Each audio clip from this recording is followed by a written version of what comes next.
You are looking at Julian's pronunciation guide, where we look at how to pronounce better some of the most mispronounced words in the world, like this other curious word. But how do you say what you're looking for today?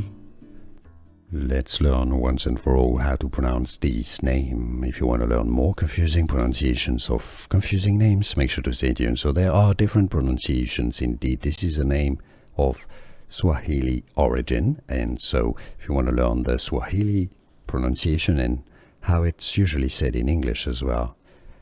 Swahili pronunciation, Khari, Khari.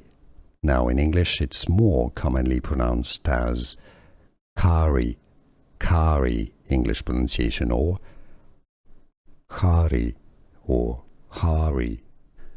Here are more videos on how to pronounce more confusing words and names too many mispronounced. Like this video if you found it useful. I appreciate your support. I'll see you soon and thanks for watching.